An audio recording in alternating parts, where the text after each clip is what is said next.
We'll show him whether this is a time machine or not, hmm? What have you done?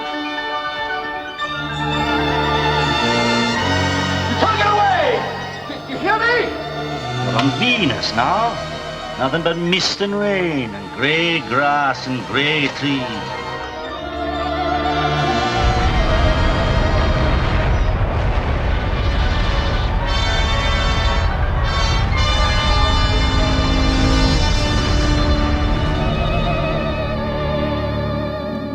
Greetings from the fifth dimension. I come in peace, yes, but also in the interest of maintaining the very highest standards of performance. This masterclass is about the art, possibly the science, of sci-fi and outer space acting. Now, I think it's generally accepted that acting is the hardest job in the world, but it's also the hardest job in a great many other worlds besides, and indeed whole galaxies not yet discovered. The sci-fi repertoire is simply vast, and it requires the performer to tackle anything from a Time Lord to a humorous robot to a blob of alien jelly. All the more important, then, that you mine every line of text for the truth and really get under a character's skin. If you're lucky enough to have one, of course. When I played Gonarth in Riddle of the Thargans, of course, I didn't. I had a sort of scaly carapace with a striped fur head and two tentacles here, actually, which made every meal break a potential cosmic catastrophe. But I never let go of the essential truth of Gonarth, that he was an emissary from Thargon 50 who badly needed some radionic pods to survive. Now, you don't have to be a scientist to play sci-fi, but whatever galaxy or continuum you're performing in, whether you're an alien, a talking computer, or just a space pilot with a pointy badge, you have to look like you know what you're talking about. Grid reference 1073 Delta in 2 minutes, 23 seconds. Mark. Attack in sections. Alpha section leads. 13 seconds between waves. Speed. Time distort 10.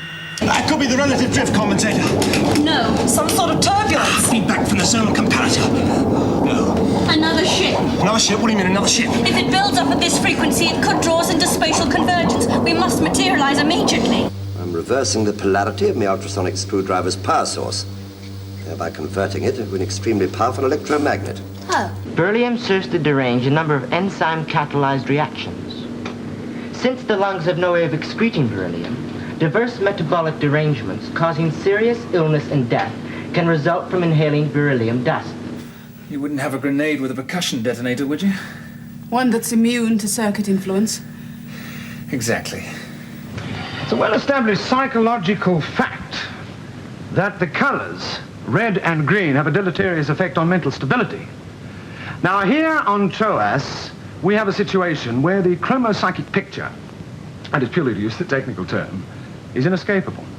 And it is possible that chromopsychosis could reach a fatal level by inducing hypertrophy of the trinitarian follicles and consequent cerebric catatonia. Yes, if you've got a really complicated bit of space jargon, it's never a bad idea to take a pause halfway through and gather your strength for that final push to the end of the line. And it's purely to use the technical term, is inescapable. And it is possible that chromopsychosis could reach a fatal level by inducing hypertrophy of the trinitarian follicles and consequent cerebric catatonia.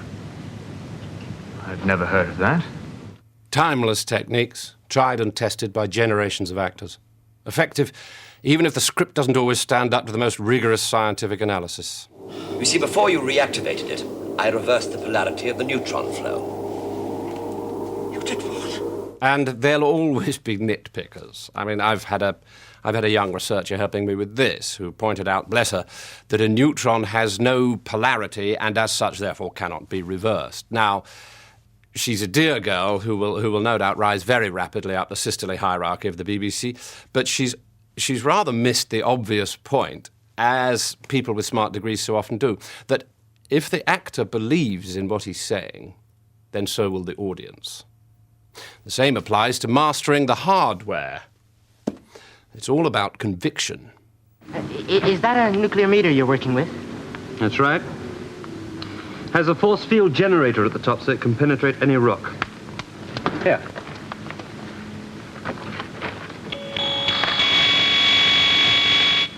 You see? Right. Bring it directly over the skull. No, that won't do. You'll have to use the radio sensor. Gareth here, using a humble thermos to take us to the 34th century. That's much better. Wait 5 seconds for reduction to normal, then close and activate. That's it. It's in position now. Activate. Ready to alert control. Ready to alert control. Now press together.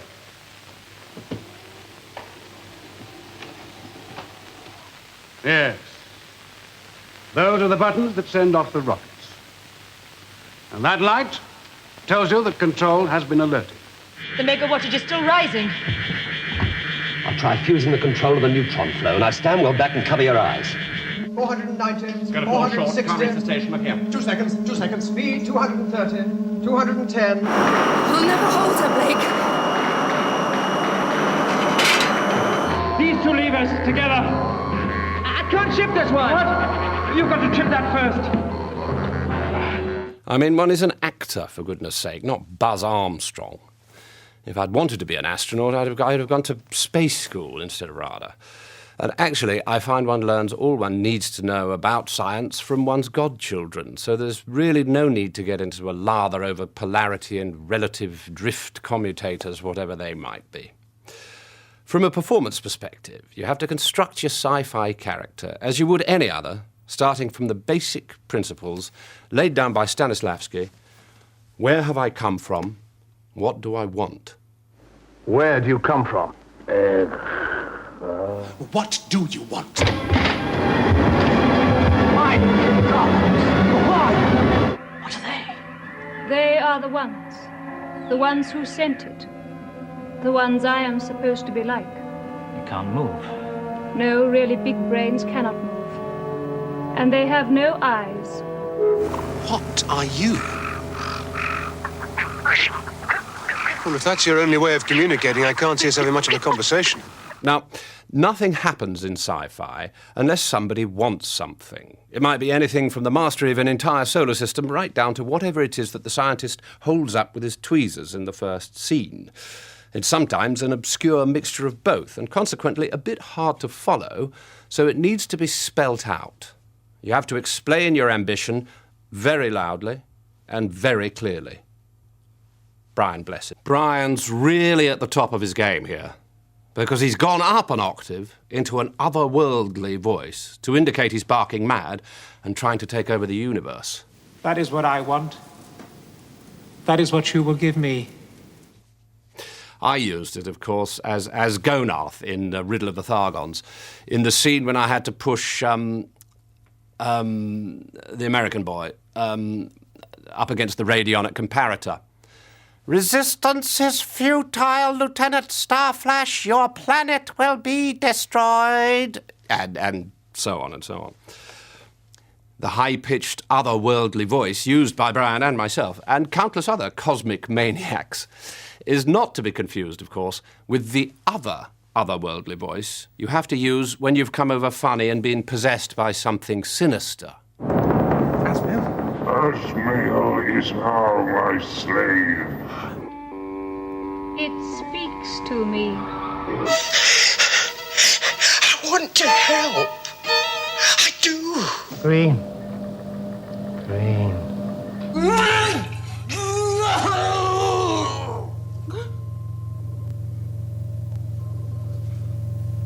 Don't be afraid. Don't be afraid of me. Hold on to me. Hold on.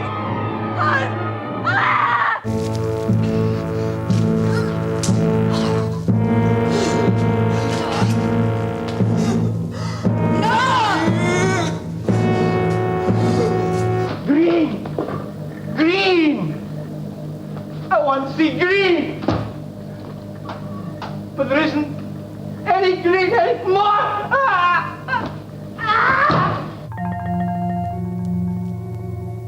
We shall absorb the humans. The Earth shall be ours. All very ominous indeed, and some lovely glazed eye work there. But let's just see now how Brian Blessed winds up his bid for cosmic power. Yes, an evil grin sets up a liquidation nicely. I know I go on about this, but it all does come down to teamwork. If you're going to be exterminated effectively, or zapped, or eliminated, or turned into a stir-fry, or whatever process has been ordained by the writer, you are very dependent on your tormentor to set up the moment for you. Let's look at some liquidations and see how the best performers always work in pairs. Plastic should be warm and dried. Sit down.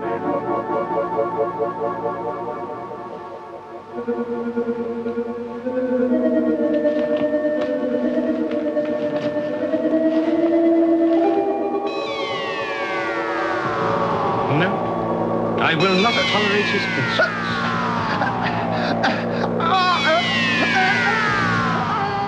Sylvia, will you check Mr. McDermott's entitlement on termination of employment, please? You lied to me.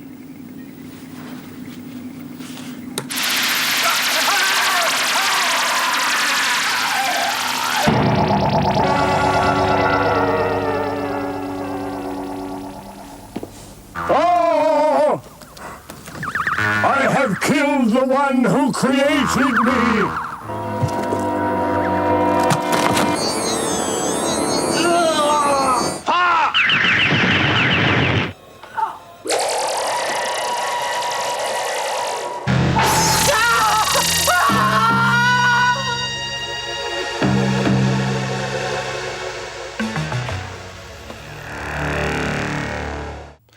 Actually, I'm a bit of a traditionalist when it comes to liquidations, and I take it as a bit of a personal affront if the editor decides to turn me negative when I'm zapped. A good actor ought to be able to make a death horrifying enough without recourse to special effects.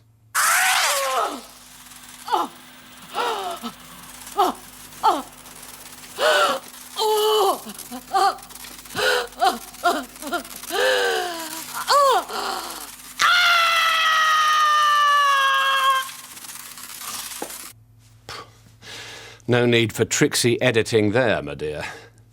I think some of the images of evil we've just seen show that just as the devil has the best tunes, he also tends to get the best costumes, as I've often discovered to my immense advantage. I mean, I've had some wonderful fabrics to wear over the years. There were the leathers I had in Delta Base Omega, and of course the caftan I wore in Quatermass and the Kinky Boots. And actually, I've had Gonath's cloak turned into a duvet cover, which is rather lovely. Heroic costumes, of course, are another matter entirely, and I suppose the first thing that pops into one's mind, if you're booked to play a goodie, is, please God, let it not be a pastel-coloured roll neck. And if you've worn as many as I have over the years, believe me, you learn to put your foot down very firmly indeed at the first wardrobe fitting. Should have seen what the designer wanted me to wear for this. Spock ears, if you please. Anyway, he's been well and truly eliminated, I'm pleased to say. So, designer costumiers have, as I say, produced some exquisite space fashions over the years, with classical lines that never go out of date. What do you think?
looks like the frock Nazis aren't ready to renounce the roll neck and catsuit in the foreseeable future, so I suppose we're stuck with them. But the fabric of a sci-fi cosy has to be light and hard-wearing to see the performer through, not just the action sequences, but a very great deal indeed of chasing up and down spaceship corridors. Now, it's been estimated by someone, a Doctor Who anorak probably, but it's been estimated that in the rehearsal and recording of a sci-fi show, the actor clocks up an average of 3 miles an episode just from running up and down corridors. And that's one of the reasons why I've always said no when it comes to recasting the Doctor. The corridor is an established feature of life in outer space, and one that early astronomers wouldn't have dared to predict. I don't suppose Copernicus would have been taken very seriously if he'd announced to the world that the Earth goes round the sun, oh, and by the way, it's mainly corridors up there. I'm sorry, Alex, you of all people must realize I simply do not have the authority to get rid of this Larwood character. Why is he here? Yes, why is he here? We don't want reporters nosing around. Yes, I know. And how come we weren't informed of that? Automatic shutdown has been implemented.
You see, I think the space corridor is a stage upon which some of the most epic struggles between good and evil in TV history have been played out.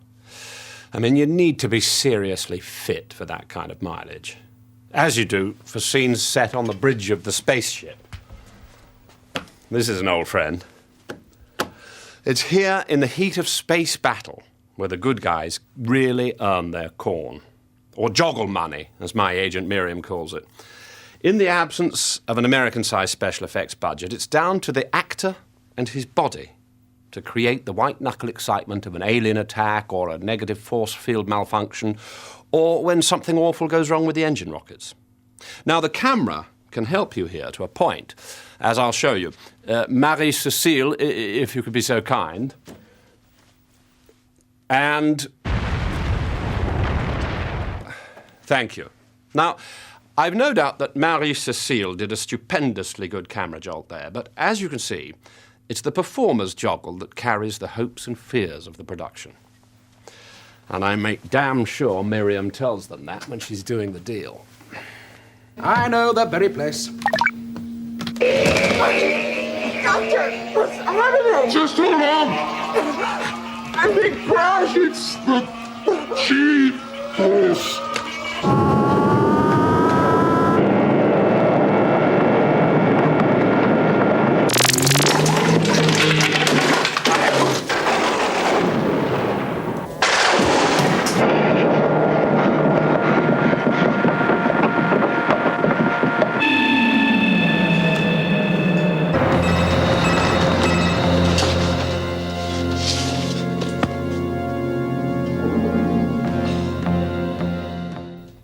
The quality of an actor's joggle can make or break a show, so there's no way I'll even think of pulling on the roll neck unless there's a message on my machine from Miriam saying she's got me wobble-wonger up by at least 150 quid.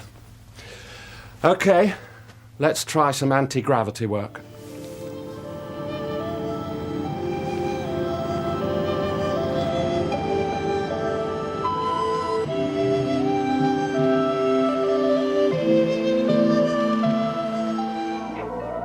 The weightless walk or run provides a stern examination of an actor's mime skills.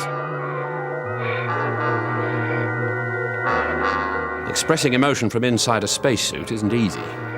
Bit of help from Dr. Slow-Mo here. But perhaps the stiffest physical challenge for any space performer is weightlessness inside the ship. It really is the Sci-Fi Everest. Here we see lovely David Calder tackling zero gravity and light-hearted banter at the same time. I'm not very hungry, actually, at the moment. Falling's easier with something in your stomach. A sword, preferably. Do you know, I feel worse now than when I first got here. This could be your age. Nausea is not a recognized symptom of midlife crisis. Other people's might make you sick, but not your own. That's not what I meant. I know, I'm late flowering for a spaceman. Do you know, I really have a natural aptitude for this, don't I? Keep that up for 26 episodes, if you like, Cookie. Now, from what we've seen so far, the appeal of TV science fiction is not camp exactly, more cultish, I suppose, an acquired taste at any rate. But I really do want to stamp very hard indeed on the notion that sci-fi is only watched by badly dressed men with poor social skills who jiggle their legs under tables, as I discovered when I was invited to the last Far Gone Quest convention. There's a much broader audience for intelligent science fiction these days, although most of them do eat rather messily. But science is emphatically back in fashion, and it absolutely punches its weight with the arts. I'd go further and say that recent advances in stem cell research may in time come to be seen as more significant than the advent of theatre in the round. And of course, writers leap at the chance the genre offers to comment on contemporary issues and also to address serious philosophical questions. However, a good producer will know how to nip that kind of thing in the bud and spend the budget on aliens instead.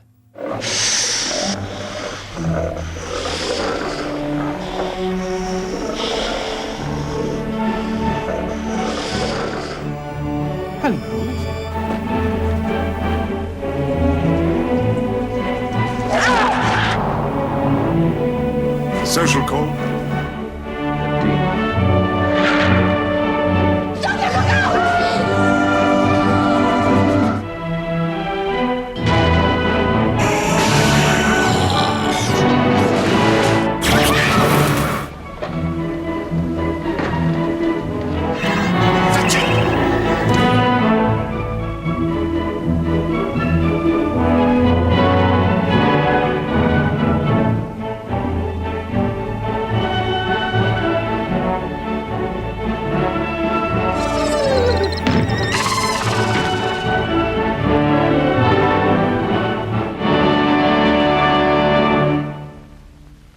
You can see the money there, all right.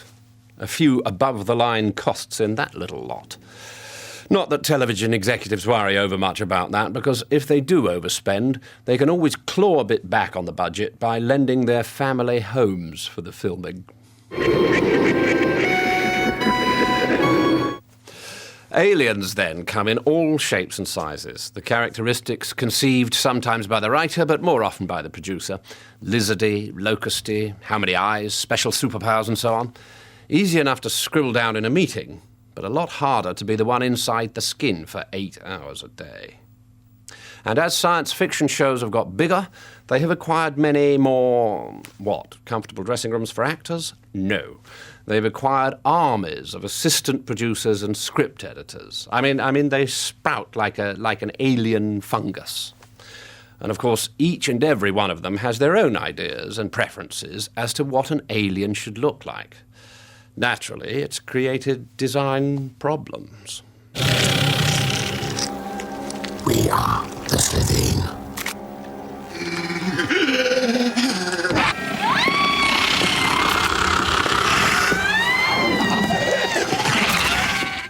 A classic example of an alien designed by committee. Not all aliens have lines to say by any means, but for those who do, there's the interesting challenge of what accent to use. Alien speech patterns vary almost as much as they do on Earth. And a few years ago, I helped put together a series of BBC outer space accent cassettes. Thargon in a week, conversational crass, and so on. which a lot of people have been very sweet and said they found useful. So let's hear some alien dialects now, starting with pteroleptal. Tell me about your mode of transport. There's also an estuary pteroleptal accent, but this is the standard RP. And where is this TARDIS now? That is... Nabil Shaban relishing those Verossian cadences with discreet assistance from the sound technicians. Yes? Are they really disturbing, these videos you sell? I'm sure a proper rescue operation will be mounted. Oh, the notoriously tricky Phallos dialect. These Earth females seem to have a distressing tendency to rash action. How far from the target is the Scarazan now? Yes, Zygon's pretty straightforward and not too hard on the larynx once you've flattened your bottom out and tightened your box up. You admire our technology, human. Well, I'm not human and I've seen better. And it's interesting to note the close linguistic connection between the Zygon from 1975 and these Martian ice warriors from 8 series earlier. Where is the girl? Your rock has not yet returned. He must find her. Yes. Dear old Bernie Bresslaw pumping out the sibilants like a beam engine. It's like wearing a mask in Greek tragedy, with the shape of the mask informing your performance. Hissy, squeaky, guttural with a gastric underbubble and so on. So alien acting is simply continuing a 2,500-year classical tradition from the Bacchae to Blake 7. And by the way, if Euripides were alive today, I've no doubt whatsoever that he'd be writing for Doctor Who. I mean, I'd do it like a shot then, of course. I always prefer to create my own alien voice rather than resorting to synthesized enhancements. But it really depends on the thickness of the skin and whether there's a mouth hole to shout through. But some aliens really do benefit from a little extra vocal voltage. If you're cast as a tripod power master, for example, you need all the help you can get. Does the cognost agree? A big alien needs a big sound. And here the synthesizer enhances the formal elegance of the tripod language. He has taken you deep into his confidence, boy. As you have too, Master. And yet, you have deceived me. Not way, Master. Where did you obtain this paper, boy? From the garden, Master. You stole it? No, See how quick the lie springs to your lip. Shades of my Gonarth there. Very similar to the scene in Thargon Dawn, where I confront the boy whose name I still can't remember, the good-looking one, the obligatory piece of beefcake, and I say, You have proved an apt pupil, Christon. Now must you prove your valor. I'm sure it'd be very right on and egalitarian if aliens all went round talking in a South London street argot and saying, "Is I bothered?" every 5 seconds, but it wouldn't be very realistic, would it? Now, as I say, with some monsters, the accent is not an issue. It's purely a physical process with perhaps a bit of grunting or hissing. And by the way, when it comes to the argument over what constitutes a speaking part, Miriam can turn into a bit of a Martian ice warrior herself. She's a very, very tough cookie indeed, which is of course, absolutely ideal for me because I'll say yes to anything. Craig, absolutely hopeless. I mean, you should see the diary. It's ridiculous. I'm doing an Atrocitus at the Cottesloe. There's another Thargon convention, of course, in March. I'm trying to do up the new flat. There's this, and the novel. I mean, actor trying to stay ever so slightly sane here. Anyway, to return to the subject of alien noises, of which there were not a few, I must say, coming from Miriam's office when she saw the budget for this. Film clips, £80,000, Craig 2 bob and a toffee apple. Anyway, onwards and upwards. I mean, she got them up in the end, but, you know. So, alien noises can be done on the spot by the actor inside the skin, or they can be specially created by that most august of all TV institutions, the BBC Radiophonic Workshop. I think it's fair to say that the bearded geniuses of the Maida Vale studio basement have been responsible for some of the most exciting and original noises in broadcasting history. let's treat ourselves to just a few.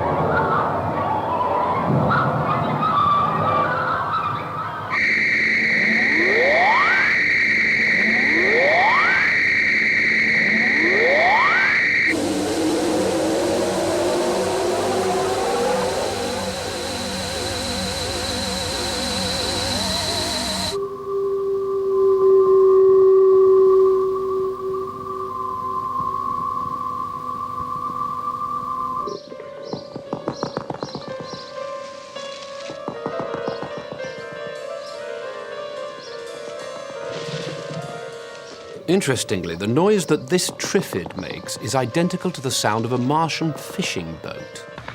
But Bert had got to like the Martians.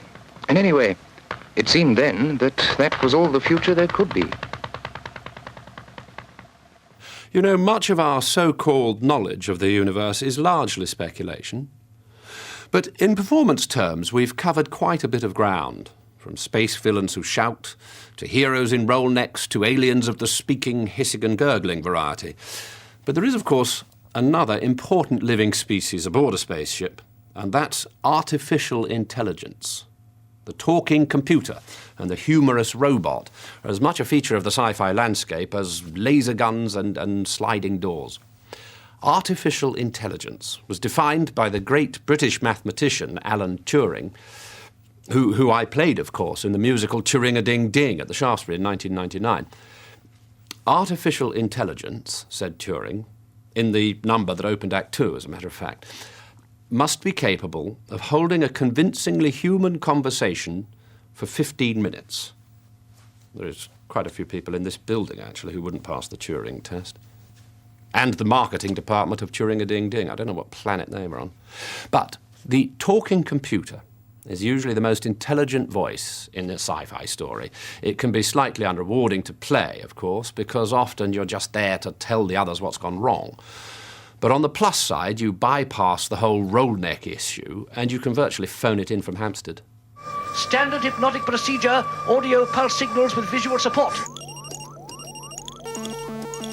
All life support systems have ceased to function. What are the surface conditions on horizon? Negative information. Population? Negative information. Further information is essential before decision can be taken. Well, is the information on horizon classified? Negative information. Did you hear me? I cannot answer. Can't. Or won't. I cannot answer. Have you any information on horizon's defenses? Negative. There's a surprise. You are carrying weapons. You will remove them. We prefer to keep them with us. You will remove them. No. Box, how can somebody be in two places at the same time? There is no record, Nathan. Bang goes another good idea. You're being facetious. The phrase is your own, Nathan. Yeah, well, let's keep it that way. Erase it. Humorous robots are a little bit more hard work than facetious computers. But then the robot tends to get more laughs, so you takes your choice.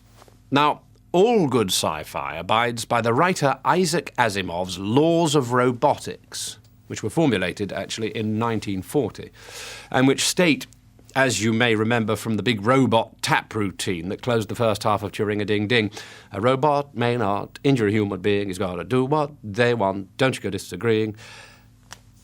I can't think why that show never ran. Still, if you don't spend any money whatsoever on marketing and publicity, what do you expect?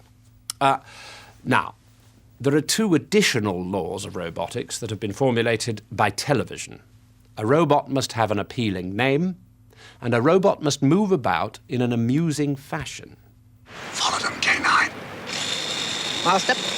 Let me know where they settle.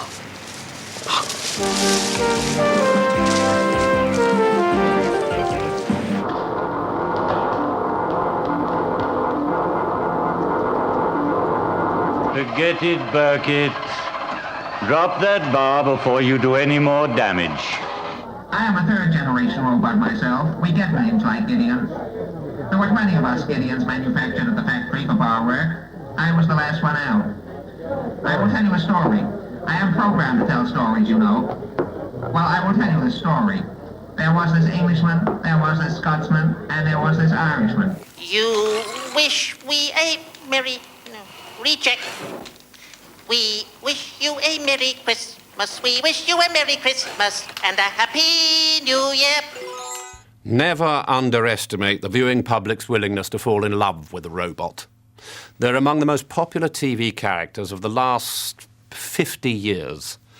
Never turn down a bot part, because if it's got a quirky delivery, funny movements, and sufficiently memorable name, you're well on your way to getting your own spin-off series.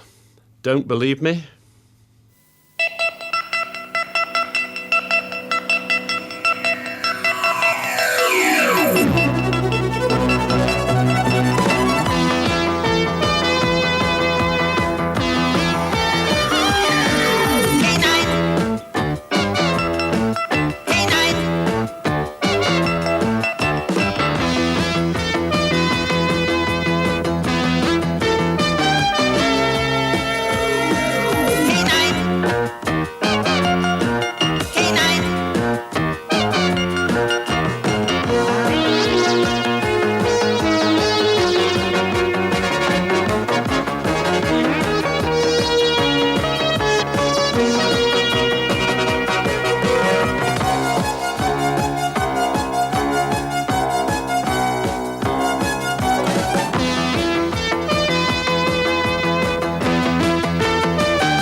Having your own series propels you into a world of merchandising and sci-fi conventions and a lot of things that have nothing whatsoever to do with the reason one became an actor in the first place. I'm not sure what that reason was now, it's so long ago, but I'm fairly certain it had very little to do with going to a jury's inn for lunch with a bunch of giggling social misfits dressed up as me and shouting, "Resistance is futile." But, I mean, I do it because of pathological inability to say no to anything. And I charge them a flat $3,000 fee. Plus, of course, cat-sitting fees if it's an overnight, which I think is only fair, you know, if one has to be away from home. You know, seeing that last clip of film with the poor girl running about the countryside in her leg warmers, I realised just how much of this programme we've spent cooped up in the studio. It's high time we tackled some sci-fi exteriors. So let's wrap up warm and get our thermals on. Let's water the plants and charge up our phones. We're going filming. The BBC's filming season is a short one, February through April. Well done, Sergeant. Take one to the airstrip. We'll spot him from the air. These are arduous weeks for sci-fi actors, as the days are short and there are many pages of shooting script to be accomplished. Get after him, Lethbridge Stewart. I'll contact you by RT. Temperatures, often the terrain is harsh and unforgiving.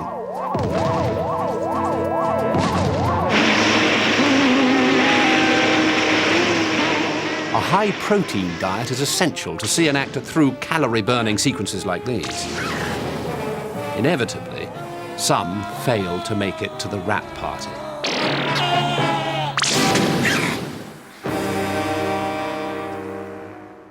Whenever I've gently and respectfully suggested that we film in the summer when there's more light, I'm met with piteous smiles.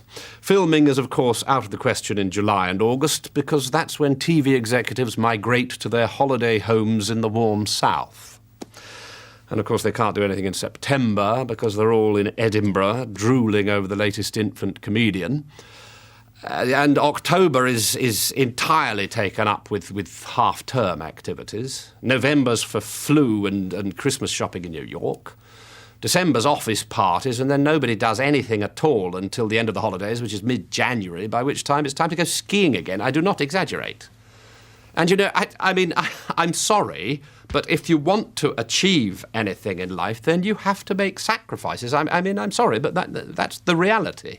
I mean, I had to give away my Glyndebourne tickets because it clashed with the recording dates of this, but I mean, do I get compensated? Do I buggery? Well, you just have to, carry on and not get too cross. Just let it wash over you, and I mean, that's what I do. I just, after all, one is extremely privileged to be doing this job, so there's absolutely no point in getting in a pother about it all. So, that said, let's look at a slightly more agreeable element of sci-fi performance, talking into your watch. What? This is not Mender Sports X. Who's that? Oh, Deanie, no? Look, Deanie, I got a show just on. What's with you? No, I can't. Not now. Stop reference query 79. Ready. Stop. Now that's for me. Where the hell can I get one of those? Look, Deanie, I tell you no. Oh, sick? How sick? When? Sure? Oh, look, we talk later. So much more stylish than the mobile. And in my view, carrying an even more delicious whiff of clandestine sexuality. The trouble with sex in sci-fi is that although it plays its part, you have to bear in mind the age range of the viewers. You may remember the scene in Delta Base Omega with me and Billy Whitelaw, where she says, "Teach me more of lip-touching, Captain Dysart, for the custom is strangely pleasing to me." And then they turned on the colour wheel and played some space music while we went like this. I mean, it's all fairly mild stuff, but we got into some terrible trouble. The fact is, you simply cannot risk alienating the core audience of young, single men in their 30s employed in higher education and IT. Well, since I've conjured up the spirit of Eros, I suppose we'd better let him get his quiver out. Hey, we must stop meeting like this. One more kiss, dear. There you are at last. One Oh, my love, they said you were dead. Only this, dear, is goodbye and such pleasure that I'll treasure till I die.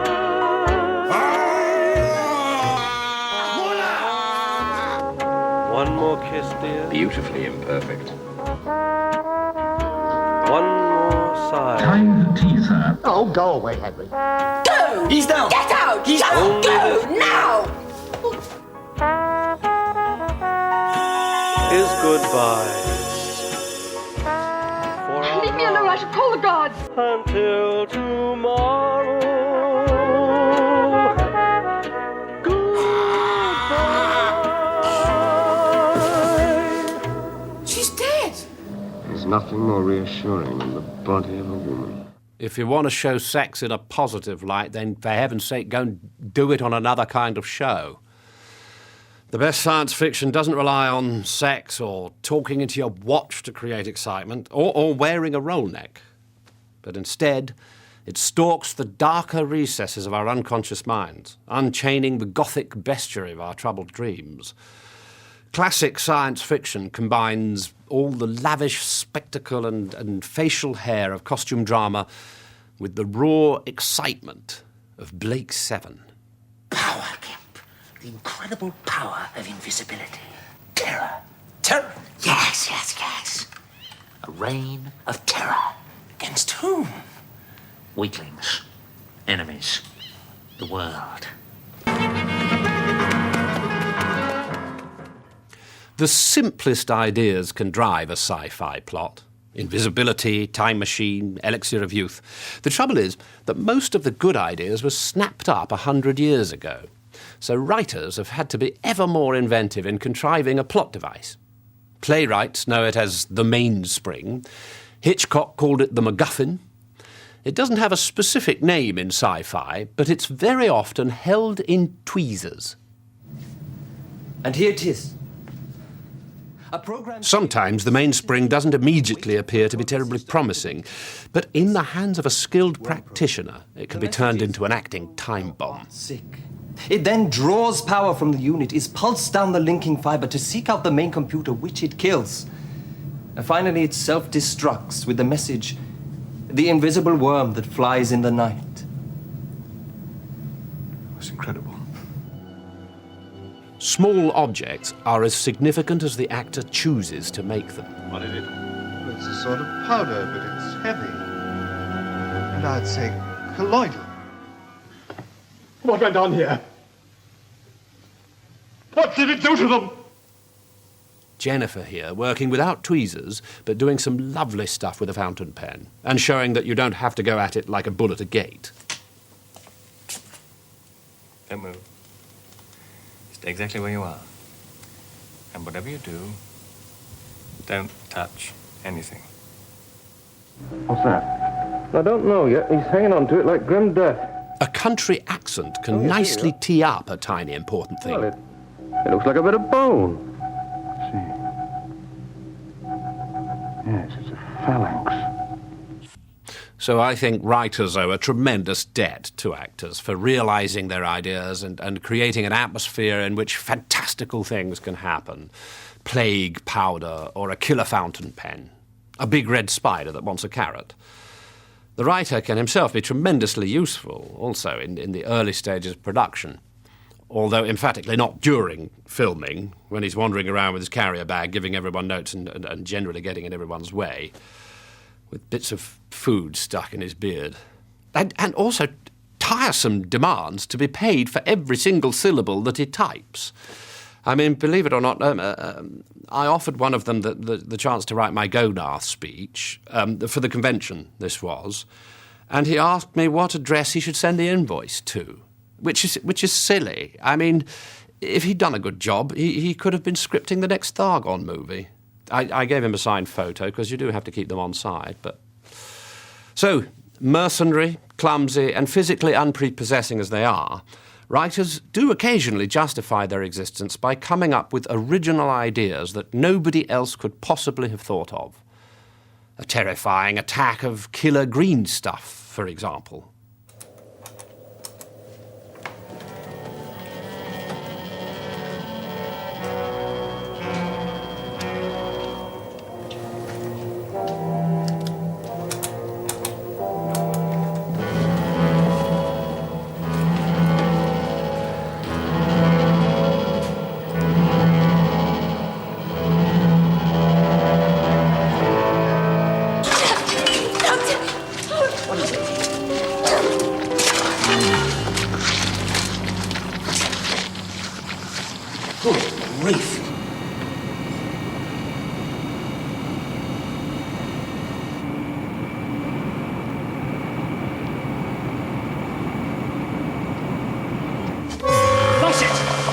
Behind you! Shut the door! Shut the door! Careful! Sin.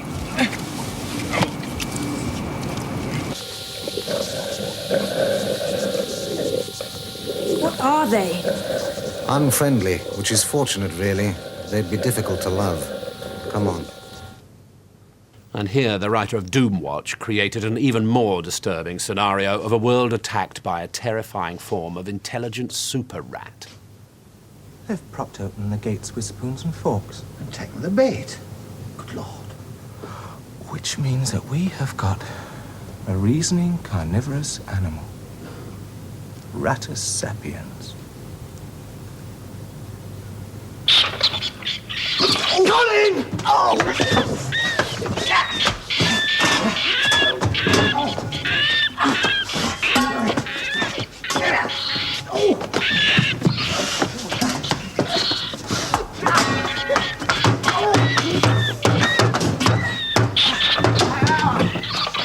A young Robert Powell there, doing himself all kinds of good. So, monsters, viruses, green slime, space attacks. There are as many alien threats as there are ways of overcoming them. And as we've seen, by no means all are calculated to enhance an actor's dignity. the poor bunting who had to wrestle the invisible man, Robert with the rats sewn onto his trousers. And haven't the doctors had their share of unbecoming tussles? All of which adds to one's profound sense of relief that one's never had to toddle around the TARDIS oneself and get down dirty with the Daleks. And before we dematerialise and go our separate ways, I wonder if I shouldn't perhaps put the record straight about the Doctor and I. When they brought him back after 16 years, Miriam did get a call, indeed, saying they wanted to see me. I was a bit, but she twisted my arm. They had a new approach. They thought I was the most compelling actor of my generation, so anyway, I went along. Get there, regulation 45 minutes wait in BBC reception before a 12-year-old producer with a smiley monkey on his T-shirt comes down, says, "Oh, it's such an honour to meet you, Mr. Craig. The part of the Evil Father Christmas was written specially for you." So, I mean, guest character, no problem with that. A bit of crossed wires, but I'm fine about that. One question, though. If the part's been written specially for me, then why is Timmy Pigott-Smith sitting the other side of reception holding a copy of the same bloody script in his hand? A script which, after a further 20 minutes, I suggested they might care to shove where Gallifrey's suns don't shine. And I haven't done a camera test from that day to this. I mean, I've done 4 Thargon movies. There was a survey. I was voted the most popular alien. I was voted the 15th most popular alien in history. I mean, if producers don't know my work by now, then that's their problem. Go and get Thargon Quest out of the library. Look at the DVD of Delta Base Omega. Watch Quatermass and the Kinky Boots. I mean, do your job for 5 minutes. But, I just, as I say, I just let it all wash over. I mean, that's what you have to do. Well, at last we come to the point which, in all my masterclasses, I usually dread like a plague of super rats. But not in this case. Because in science fiction, the whole fight-to-the-death process is ameliorated by the convention of the ray gun or laser zapper duel. But there's still plenty of work to be done before evil is defeated.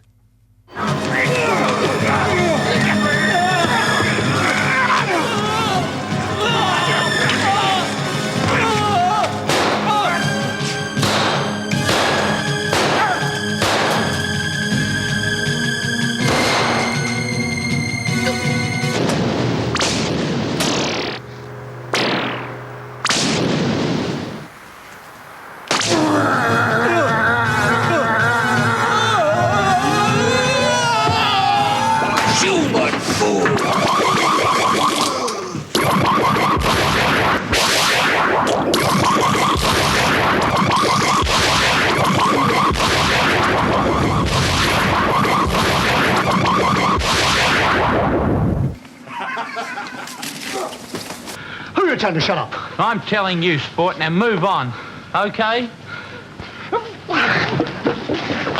Just what we needed to break the tension. Come on, Heavy. That's the boy. Come on, Heavy. I'm the Doctor.